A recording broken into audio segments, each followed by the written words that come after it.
For all those young props out there, I just want to go through a couple of technique things you can be doing in this interim period before eventually we get back to normal. So I'm just going to go through the basics of a setup for loose head and tight head. So you want to have some kind of system or some kind of process to get you into best shape.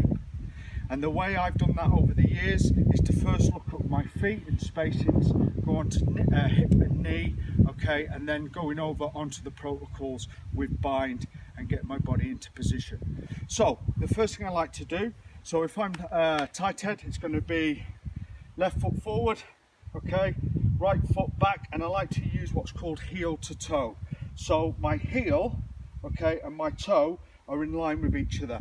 So that gives me really good balance, shoulder width apart. Okay, check one, heel to toe. Then you've got to think about hip and knee height.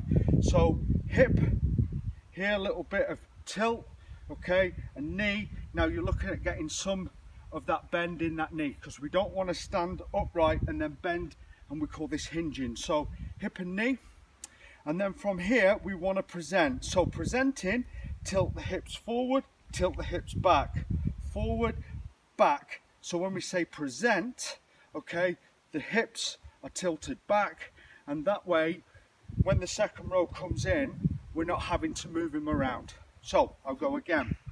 We come in, heel to toe, hip and knee height, and present.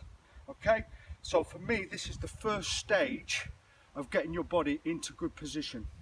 From there we're going to look at bringing your upper body into its correct alignment.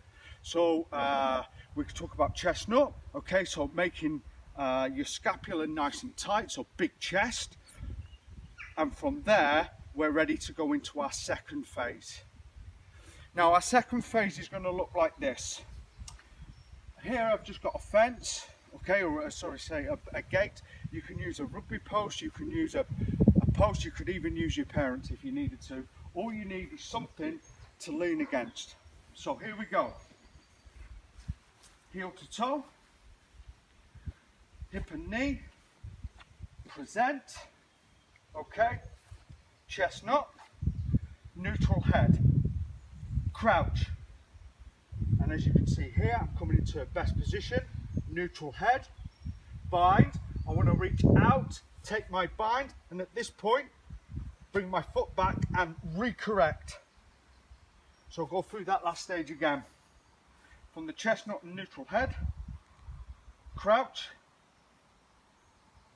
bind, foot back, recorrect. Exactly the same thing happens from the tight head side. The only difference is you're going to lead with the right foot, heel to toe, okay, bend at the hips and the knees, present, and there you're building up process to get yourself into best shape before you engage.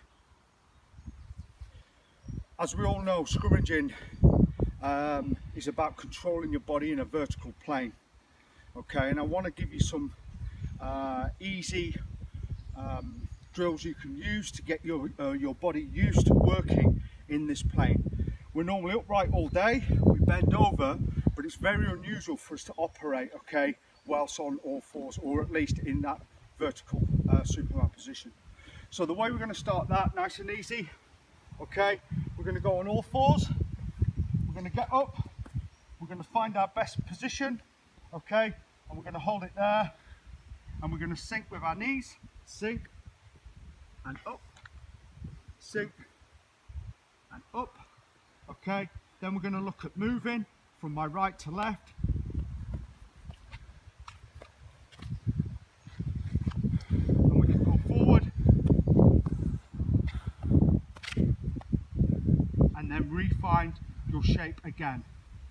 We can come down and out, back and neutral, down and out, back and neutral. You can make up as many drills as you want. That's something really basic. Holding that shape, you can do it for time, you can do it for reps, you could build a little obstacle course. Whatever you find interesting is being able to hold the core and understand that positioning and how you control your body.